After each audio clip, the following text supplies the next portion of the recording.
และอันดับ3เราได้แก่ทานไพวลนันทวงศ์ชนะเลิศอันดับ3ได้รับเงินรางวัลมูลค่า1 ล้านกีบพร้อมด้วยใบย่อมยอขอเห็นเสือ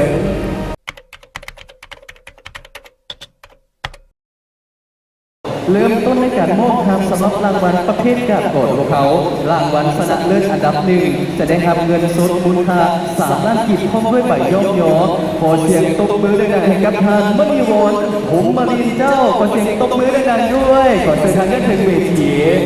และมาต่อที่อันดับ2กันอีกเกี่ยวได้แก่พระอาจารย์บุญมาโฮมสมบัติชนะเลิศอันดับที่2จะได้รับเงินรางวัลมูลค่า2 ล้านกีบพร้อมด้วยใบย่อมยอและอันดับ3เราได้แก่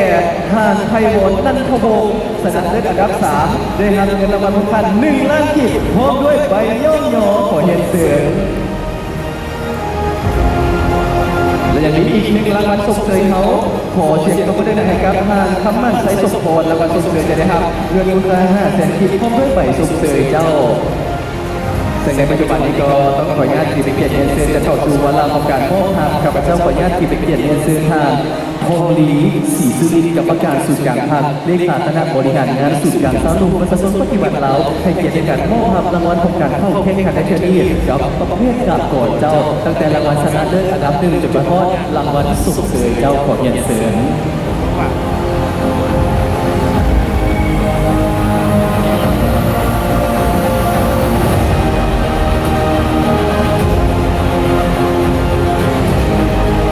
และนี่ก็เป็นรางวัลชนะเลิศอันดับที่1เจ้าประเภทกาบโกดผ่านมณีวรคุ้มมณี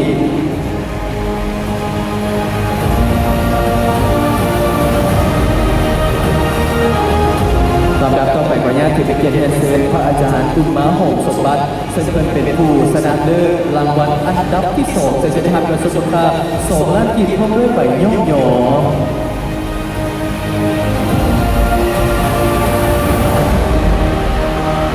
รางวัลชนะเลิศอันดับ3ทานไพวลนันทวงศ์จะได้รับเงินมูลค่า1 ล้านกีบพร้อมด้วยใบย่อมยอ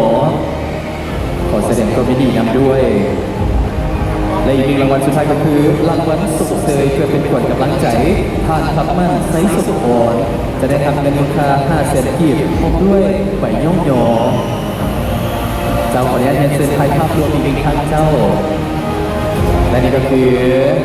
อีก1 วาระที่มีความหมายความสำคัญอย่างยิ่งเจ้าในเดือนนี้